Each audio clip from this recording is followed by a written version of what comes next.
Bonjour à tous, je vous retrouve pour la pleine lune en Gémeaux, donc qui a lieu le 5 décembre. Donc durant ce mois, dans la sagesse hébraïque qu'on appelle Kislev, ceux qui n'ont pas vu la vidéo, je vous invite à aller la voir parce que je donne beaucoup d'informations sur justement quelles sont les énergies de ce mois-là, et donc je vais m'inscrire véritablement dans cette ambiance. Et j'ai fait un tirage de l'arbre des séphirotes.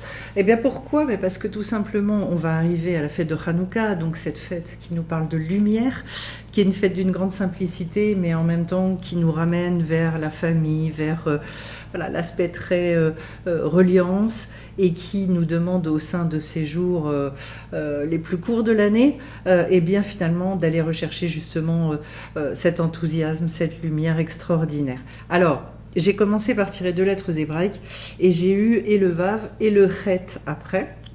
Donc voilà. Le Vav en premier. Alors le Vav, dans sa symbolique première, c'est un clou. Et donc en fait, c'est tout ce qui va permettre de relier. Et si je fais une transcription relativement simple de Vav et Chet, puisque Chet c'est aussi Haim, c'est la vie, eh bien ma foi, il va falloir se relier à la vie. Voilà. Donc ce qui effectivement nous parle beaucoup de... Bon, bien évidemment, c'est une idée qu'on doit toujours garder à l'esprit, mais durant ce mois-ci, qui peut être, vous savez, on est au creux de l'hiver, j'ai beaucoup de personnes qui me disent oh là là, c'est la période de l'année où j'ai l'impression d'être en apnée, et puis de ressortir que au mois de février ou mars ou ce genre de choses. Et pourquoi finalement rester dans cette forme de fatalité? Non, au contraire, c'est-à-dire de retrouver finalement une énergie jusque dans l'obscurité, jusque dans ces moments de froid, de noir, etc. Donc le Vav va justement nous inviter à beaucoup relier les choses. On va le voir après dans le tirage de l'arbre, à quel point justement ça va être important. Et puis, il peut justement nous parler du courage, c'est-à-dire jusqu'où est-ce que j'ai encore le courage jusqu'où est-ce que je m'effondre pas devant des empêchements, devant des difficultés, pour retrouver aussi cette notion de verticalité, on le voit bien avec la lettre. Donc, comment est-ce que moi je vais pouvoir retrouver cette verticalité, cette vitalité? Le Vav étant une valeur numérique 6, symbolise l'homme aussi qui a été créé le 6e jour. Donc, dans toute je dirais, ma beauté intérieure, ma splendeur, puisque mon âme, elle est comme ça. Elle est dans cette perfection et cette lumière magnifique. Et ça, en fait, je dois le connecter à la vie, à l'existence, en sachant que la lettre Chet, elle symbolise, c'est aussi dans sa traduction la faute, c'est-à-dire m'éloigner de ça. Donc, au lieu de choisir la mort, je vais choisir la vie. Donc voilà, le message, il est très très fort. Je vais choisir la vie. Donc, par exemple, au lieu de me dire des vilaines choses sur moi-même, je dois au contraire trouver des choses belles, enthousiasmantes, qui font que je suis content de passer ma journée, que je vais faire les choses avec une vitalité, et aller travailler du bon côté. Alors, donc c'est déjà tout un programme, ça pose un peu les choses. Au niveau de mon arbre, donc je commence par les 2 cartes du Keter, qui sont ici l'impératrice avec l'équilibre. Alors l'impératrice, c'est cette femme qui finalement, justement, est dans l'expression d'elle-même, c'est la communicante, hein. Donc elle a réussi finalement à réfléchir à tout un tas de sujets dans sa vie, à concocter, je dirais, des projets, etc. Et elle commence à les exprimer, elle sait les formuler. Donc, mettre en mots. Il va être question beaucoup d'utiliser la bouche. Juste derrière, j'ai la carte du verbe. Donc, on est bien dans cette, dans cette dynamique-là. Et associé à la carte de l'équilibre, en sachant que je finis mon tirage avec la balance, hein, donc vous voyez, bon. Donc ça veut dire de sortir aussi beaucoup du doute, de sortir peut-être des extrêmes dans le mode de fonctionnement, pour que justement il y ait une forme de sérénité, puisqu'en fait l'impératrice, elle a...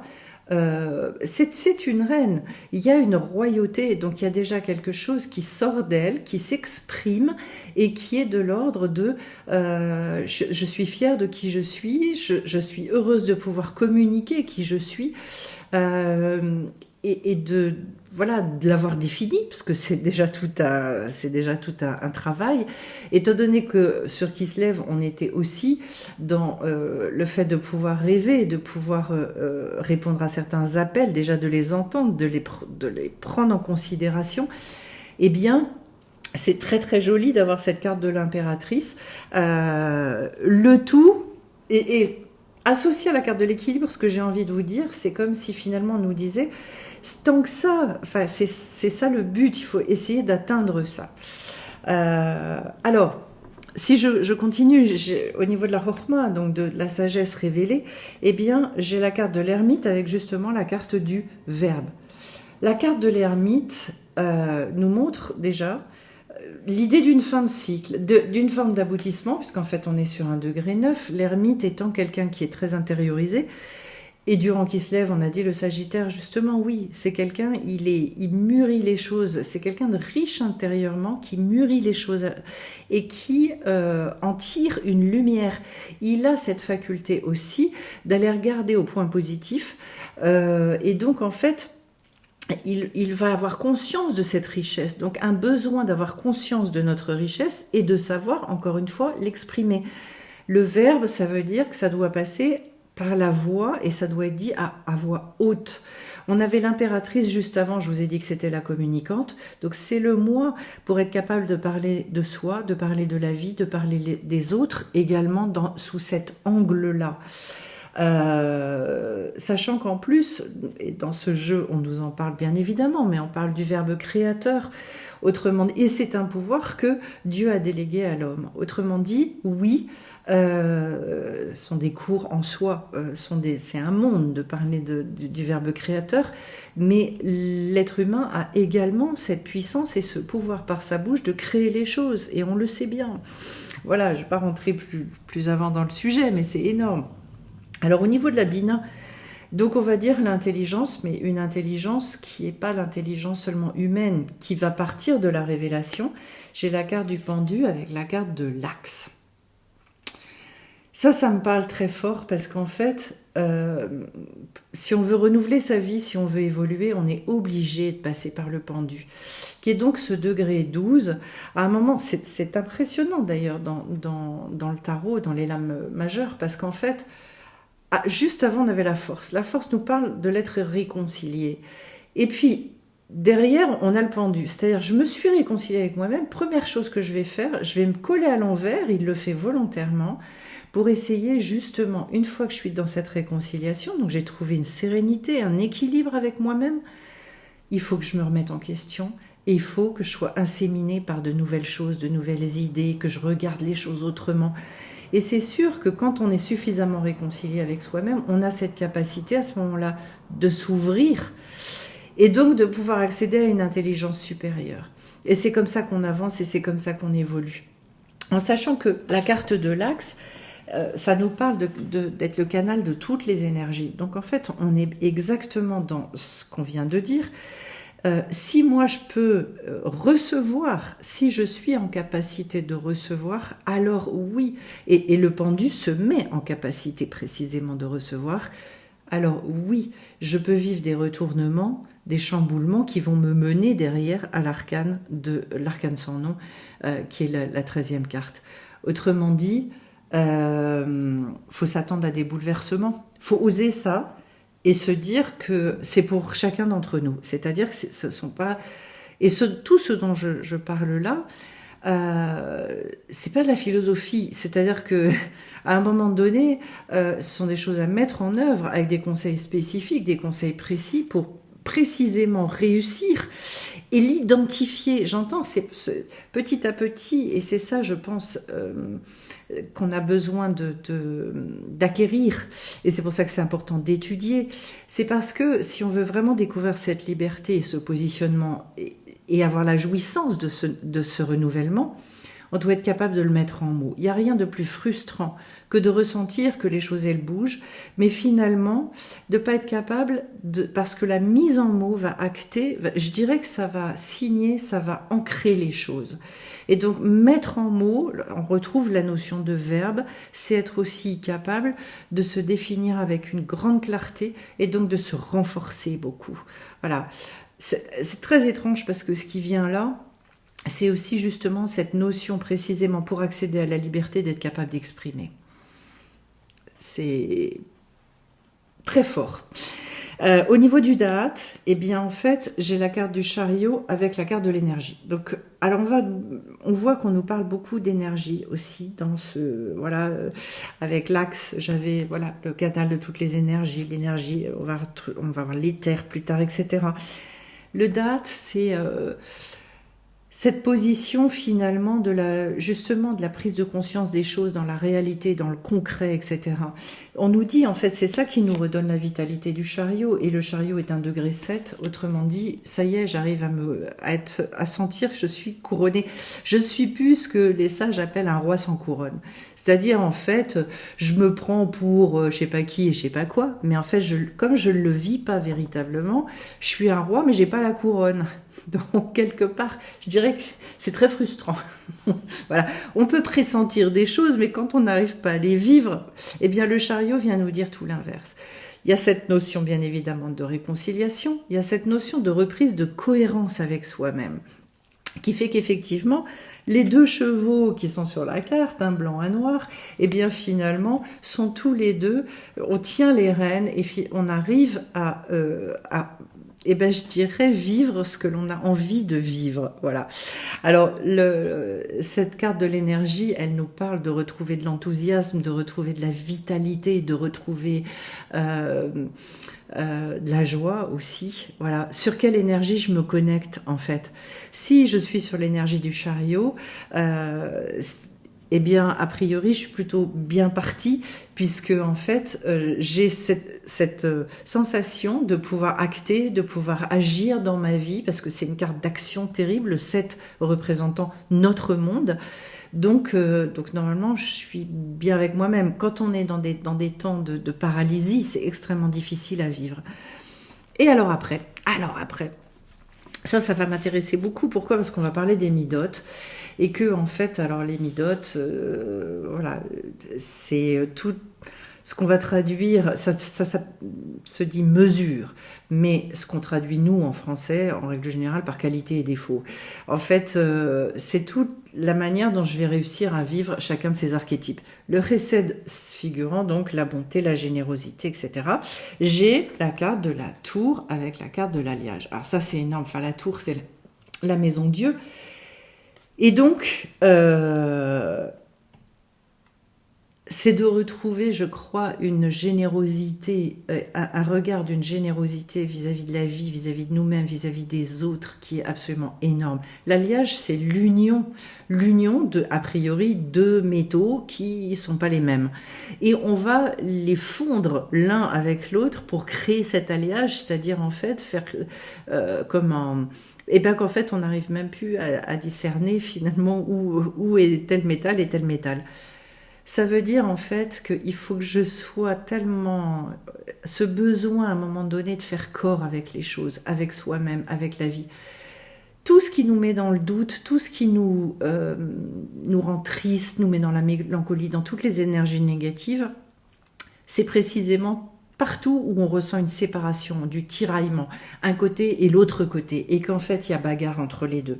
Donc ce qu'on nous dit cette semaine, c'est en termes de générosité, d'y aller à fond, être généreux, mais d'avoir un regard où on se dit mais j'ai envie de me rendre heureux, j'ai envie de rendre les autres heureux, j'ai envie de voir tout ce qui est heureux dans ma vie. Voilà. Alors, sachant que c'est intéressant parce que justement, j'ai pas fini tout à l'heure, mais dans la fête de Hanouka, chaque jour, puisque c'est une fête qui dure 8 jours, va correspondre à une des midotes. Et puis le 8e jour, c'est comment tout ça est relié avec le divin. Le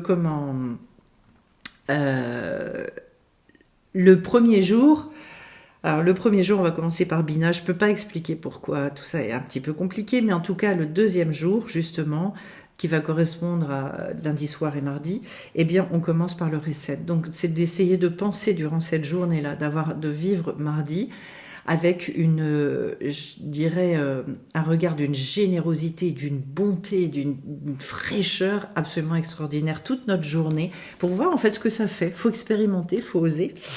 Et donc de se créer aussi je dirais, vous savez, de se préparer dans l'état d'esprit et de se dire, allez, tout ce que je vais pouvoir faire comme ça dans cette journée-là, je vais essayer. En face, j'ai l'Agvura avec la grande prêtresse et le rêveur. Voilà. Alors, l'Agvura, c'est ce qui va nous donner, je dirais, le cadre nécessaire à retrouver un ordre, une stabilité. Vous savez, on dit beaucoup, hein, et on le sait aujourd'hui, qu'un enfant, il a besoin aussi du cadre. Mais il n'y a pas que les enfants, les adultes aussi. On sait bien que quand on mange pas trop équilibré, bon, les fêtes arrivent, vous allez me dire oui, certes. Mais quand justement, normalement, il y a le cadre, on peut faire des exceptions. Mais en tout cas, voilà, de retrouver ce cadre, c'est-à-dire, je dirais, ce tempo dans nos vies, cette espèce de rythme qui fait que on peut compter sur certaines choses, on se sent assis, on se sent ancré sur des choses qui sont justement des repères aussi extrêmement puissants. Je précise que ce cadre, il peut évoluer. Il évolue forcément dans nos vies, ça c'est une évidence, mais en tout cas, il est indispensable, parce que sinon, ça s'éparpille de partout. Voilà, cette générosité, elle n'a pas le réceptacle dans lequel se déverser pour que ça tienne. Et donc, j'ai la grande prêtresse avec le rêveur. La grande prêtresse, justement, nous indique, puisque c'est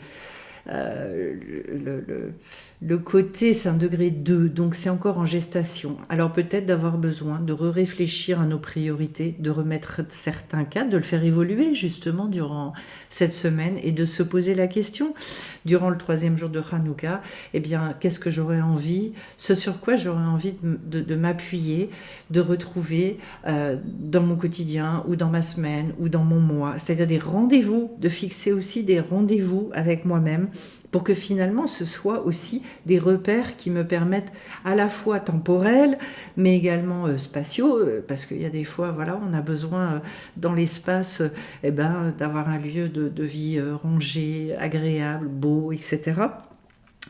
Et puis de rêver. Alors pourquoi est-ce que j'ai cette notion de rêve ?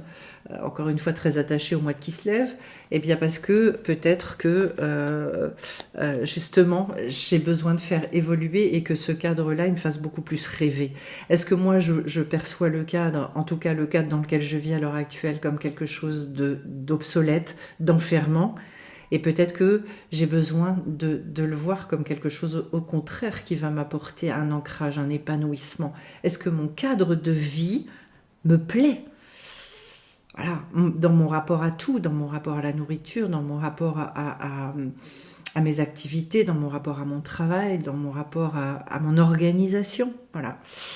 Au niveau du Tiferet, donc le pilier central, j'ai la carte du diable avec la carte de l'air. Ah, de l'air. Ah, de l'air, de l'air, de l'air, de l'air. Alors comme en ce moment on est en plein dans une formation apaiser son esprit et qu'on voilà, on parle aussi méditation, on parle beaucoup de respiration, de plein de choses, des poumons, etc. Eh bien justement, comment on est amené à beaucoup parler de cette notion d'air. Vous savez, le nombre d'expressions, on peut même pas dire en français comment. Et puis comment est-ce que justement quand on étouffe, quand on manque d'air, quand on met notre main ici. Bon. Et le degré de Tiferet, c'est le degré d'harmonie, c'est le degré de vérité. Et j'ai la carte du diable. C'est-à-dire d'aller remettre finalement cette respiration aux endroits. Le rôle du diable, c'est quoi ?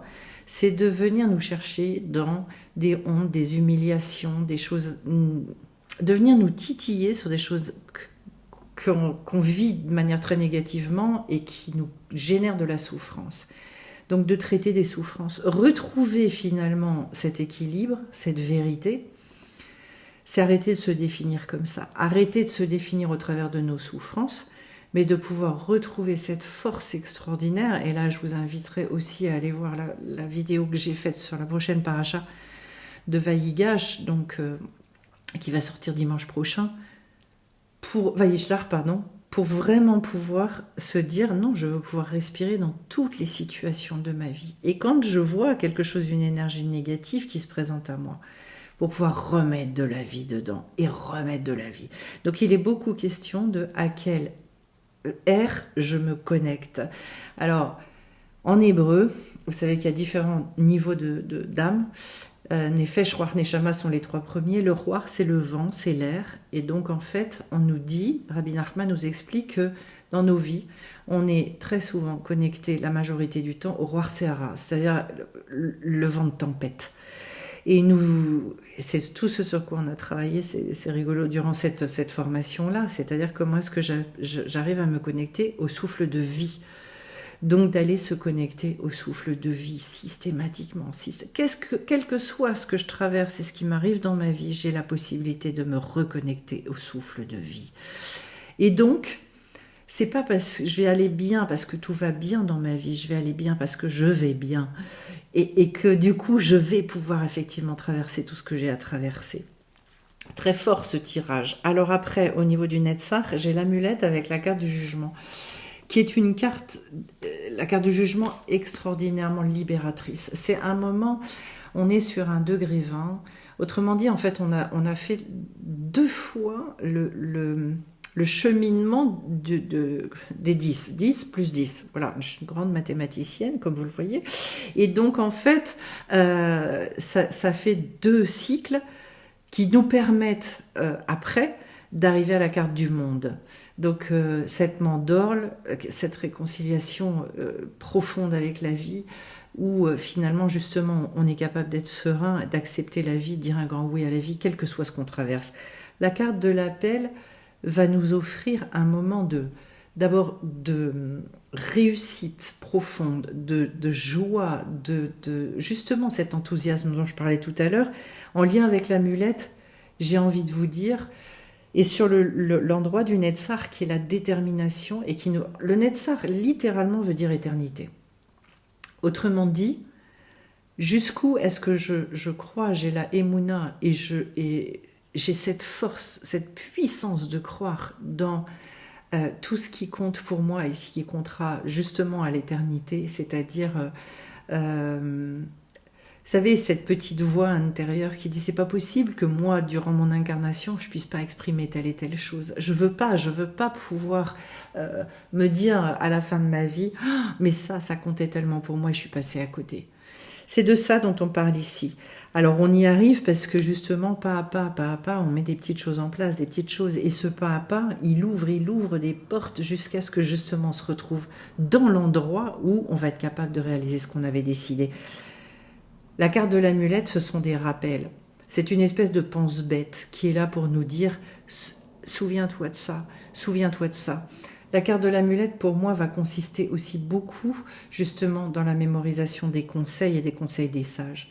C'est-à-dire, si je mets en œuvre, si j'agis là-dedans, alors à ce moment-là, je me renforce, et je suis dans ce Netzach. Et c'est ça qui me donne, en fait, cette espèce de mouvement permanent qui fait que je reste dans une vision très positive des choses, et que même quand il y a des vents contraires, il y a des choses difficiles, je continue et je me dis de toute façon je lâcherai jamais. Enfin, j'ai le niveau du Hod. Donc du coup, si je continue à vous le dire, ça veut dire effectivement, peut-être que durant la fête de Hanouka, le jour qui correspond à Tiferet, il va falloir penser à beaucoup respirer, méditer sur de la sagesse, lire des jolies choses. Enfin, voilà, on a besoin de ça, et des choses des sages, c'est-à-dire des vrais sages qui ont justement cette pensée de l'éternité. Et sur la carte du Netzach, eh bien, durant cette journée-là, de s'attacher précisément à mettre en œuvre des petits conseils, à répondre finalement ou à définir certains de nos appels et se dire, tiens, durant cette journée-là, si moi j'ai pris sur moi et j'avais envie d'apprendre, par exemple, apprendre les choses avec beaucoup plus de recul, et bien durant cette journée-là, je vais essayer justement de développer un autre regard et de me dire, ah oui, mais ça c'est ma manière de voir habituelle, est-ce que moi je peux pas travailler ça autrement ? Comment est-ce que je peux imaginer les choses autrement ? Tout ça s'opère bien évidemment beaucoup avec le verbe, avec le fait de demander, de prier, etc. En face, j'ai le Ode. Alors c'est très joli, j'ai la carte du magicien avec la carte de l'éther. La carte de l'éther va nous parler justement de toutes ces choses du monde invisible, autrement dit, qui ont une réalité mais qu'on ne voit pas. Déjà quand on dit ça, déjà ça vaut le coup de méditer là-dessus en fait. Parce que dans notre monde, c'est extrêmement compliqué de donner un vrai crédit, d'avoir une véritable émouna sur quelque chose que je ne vois pas. On va être honnête quand même. Donc du coup, de méditer là-dessus. Et c'est pas parce que je ne le vois pas que ça n'existe pas. J'ai des membres de ma famille, je peux habiter loin de certains membres de la famille, je les vois rarement, mais quand je ne les vois pas, c'est pas pour ça qu'ils n'existent pas. Voilà, je prends un exemple. Dans le monde de l'invisible, c'est exactement pareil, et il y a une existence réelle extrêmement puissante. Avec la carte du magicien, autrement dit, un degré 1, peut-être de revenir à quelque chose d'assez fondamental dans notre rapport à ce monde invisible, donc à ce qu'on appelle spiritualité, ou vous mettez le mot que vous voulez là-dessus. En tout cas, ce rapport à l'infini, à la source première des choses, au créateur de tout, peut-être comment est-ce que je peux justement avoir un rapport à tout ça qui est un rapport d'émerveillement, un rapport où j'ai envie finalement de remercier, de me réjouir profondément. Voilà, c'est aussi donc peut-être une journée pour travailler ça, la journée suivante, et d'arriver, même si vous avez l'impression, alors je précise une chose, de mettre une petite goutte dans un océan en vous disant mais j'aimerais tellement y arriver plus, mais la petite goutte que vous avez mise, elle est tellement précieuse que après c'est exponentiel. Vous savez, c'est comme en mathématiques. En fait, il y a des puissances. C'est-à-dire que en fait, la petite goutte, la fois d'après, ce sera un flacon. Et puis après, vous mettrez le flacon, puis vous direz oui, mais bon. Et après, ce sera une bouteille. Et puis après la bouteille, peut-être ce sera, etc., etc. C'est-à-dire qu'en fait, c'est le premier pas. Ce premier pas-là, il est très difficile. Mais c'est le premier pas qui va générer, ça fait boule de neige, c'est vraiment l'effet boule de neige. Ensuite, j'en arrive au Yesod, et là, j'ai justement l'arcane sans nom avec la révélation. C'est-à-dire, en fait, l'arcane sans nom, c'est cette alchimie, c'est d'expérimenter le Yesod, la base, les fondements de tout. Et ça, je tiens à le préciser quand on fait une démarche spirituelle. D'abord, la nécessité de s'appuyer sur une sagesse qui vaille le coup, qui soit puissante, qui soit profonde, qui ait été éprouvée à l'épreuve du temps et de l'histoire humaine. Donc pas le truc qui date d'avant-hier ou d'il y a 10 ans, mais en tout cas, et dont on voit les fruits. Voilà, dans nos vies, on a besoin d'avoir des révélations. La révélation, c'est le truc que je voyais pas et que je commence à voir dans ma vie. C'est-à-dire que cette transformation, cette alchimie, ce moment de résolution, parce que l'arcane sans nom, c'est ça. C'est-à-dire, il y a un retournement, il y a un avant et il y a un après. Et cet après, je le vibre, je le résonne, je le sens. L'idéal étant d'être capable de le mettre en mots, mais pour ça, il faut avoir beaucoup étudié pour pouvoir identifier ce qui est en train de se passer. Et donc, en fait, je veux dire de manière extrêmement concrète, pas avec des mots évanescents et ésotériques. Non, de manière très concrète dans nos vies. Et donc, d'avoir cette révélation, c'est-à-dire, ce que je ne voyais pas, maintenant je le vois. Ce que je ne sentais pas, je le sens. Ce que je n'arrivais pas à exprimer, j'arrive à l'exprimer. Ce que je voulais vivre, je le vis. Voilà, parce qu'en fait, mais on est là pour ça. Et quand en fait tout ça se déploie, on va arriver à la Malroute. Et la Malroute, j'ai la carte de l'amoureux avec la carte de la balance. Donc on retrouve cette notion à nouveau d'équilibre. Et vous voyez que la carte de l'amoureux, qui est la carte 6, qui va correspondre au vave qu'on avait au départ.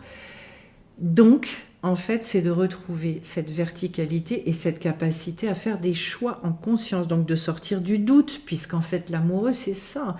Il a deux personnages radicalement différents d'un côté et de l'autre. Si on regarde sur un tarot de Marseille, on s'aperçoit que la tête d'une des femmes et la tête de l'autre, c'est pas tout à fait la même chose. Voilà. Et qu'on se dit, il y en a une qui fait un petit peu fraîche, jeunette, voilà, puis l'autre un peu morne. Donc du coup, oui, d'être capable de faire son choix tout à fait en conscience, à partir de cet endroit-là, qui est un endroit vibrant en nous, et c'est ça qui finalement nous amène à cette, à cette capacité, enfin la balance, c'est-à-dire de pouvoir voir les deux côtés pour pouvoir trouver, eh bien, pour nous, l'expression de l'union de ces deux côtés, ça va être quoi? Dans cet équilibre-là, alors d'un côté j'ai ça, de l'autre j'ai ça, ok. Eh bien, et je vais essayer de trouver, voilà, ce qui va être le plus, comment est-ce que je peux dire ça, ce qui va me permettre justement d'équilibrer les deux côtés le plus possible, et donc qui va être la voie du milieu, la voie droite, la voie juste pour moi. Voilà ce que je pouvais vous dire. C'est un très très beau tirage. En sachant que du coup, le jour où on parle de Malchut durant Hanouka, ça veut dire en fait de prendre des décisions équilibrées, d'essayer justement de ne pas vivre dans les extrêmes et d'être mesuré, voilà, de s'entraîner à être relativement mesuré et de faire des choix avec beaucoup de sérénité et beaucoup de conscience aussi. Voilà ce que je pouvais vous dire sur cette pleine lune. Qui donc amorce justement la décroissance, hein, et c'est pour ça qu'en fait c'est pas ce temps-là dans la tradition hébraïque qui est fêté. Ce qui est fêté bien évidemment c'est la nouvelle lune, puisque c'est elle qui commence par cette remontée et donc de cette lumière qui arrive. Mais je vous fais quand même une vidéo sur les pleines lunes. Pourquoi? D'abord parce que c'est un autre pilier, c'est un autre rendez-vous, et que de se dire, eh bien, dans cette décroissance, petit à petit, de découvrir que tout ça, justement, cette décroissance va être ce qui va permettre à un moment donné la remontée. Donc de ne plus avoir peur non plus quand il y a cette décroissance. Et de savoir s'inscrire à la fois quand on va vers une période d'éclairage, et à la fois quand on va être dans une période d'obscurcissement. Et donc de le vivre très en conscience, mais de garder cette verticalité, de garder ce lien à la vie toujours, toujours. Et c'est ce que je vais vous souhaiter à tous. De conserver un extraordinaire lien à la vie, c'est le rôle de l'être humain, puisque dans la Torah il est écrit « tu choisiras la vie ». Donc qu'on se renforce tous et qu'on ait de plus en plus cette capacité à être fort là-dedans. Avant de vous quitter, je précise donc que pour ceux que ça intéresse, tous les dimanches matins, 9h, on se retrouve donc pour étudier une paracha, donc de continuer en fait et ce sont des études qui sont assez profondes. Et puis ensuite, à 10h30, on se retrouve pour de la méditation, du soin de renouvellement. Voilà ce que j'ai appelé soin de renouvellement, pour intégrer en fait toutes les notions qu'on apprend au fur et à mesure. Donc c'est un travail d'intégration et d'appropriation. Ensuite, n'hésitez pas, pour ceux qui le souhaitent, j'ai eu une demande donc pour la formation sur l'arbre des séphirotes. Je vais en refaire une à partir du mois de janvier. Si vous êtes intéressés, vous m'envoyez un mail. Et puis, je peux d'ores et déjà l'annoncer, je vais également démarrer à partir de janvier également une formation sur les signes, tous les mois, et comment est-ce que je peux un peu décrypter. Mais là aussi, c'est petit à petit de vous autonomiser, de vous donner des armes pour que vous puissiez vous-même comprendre en fait comment décrypter un petit peu ce ciel de naissance.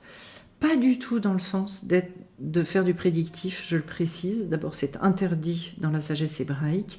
C'est pas ce qui m'intéresse parce que c'est complètement contraire au libre arbitre, mais ce qui m'intéresse, c'est dans le cadre d'une connaissance de moi-même pour que je me réconcilie avec des choses qui parfois je dirais, bloquent, et qu'on essaye justement de trouver des conseils pour débloquer certaines situations ou tout simplement être capable d'exprimer parfois à quelqu'un mais tu sais, ça c'est une difficulté chez moi. Et donc, essaie de la prendre en considération, parce que si tu me prends de telle ou telle manière, en fait, tu vas obtenir le meilleur de moi-même. Là, je vais pouvoir donner le meilleur, alors que là, en fait, si tu agis comme ça avec moi, tu me braques. Voilà, tout simplement. Voilà, donc essayez de voir comment est-ce que cette connaissance-là est une richesse pour continuer à créer du lien énormément, et puis bon, finalement être de plus en plus dans ce shalom, cette sérénité intérieure et cet enthousiasme pour la vie. Je vous retrouve tout bientôt. Je vous souhaite le meilleur et merci pour vos petits likes et vos commentaires. À bien vite.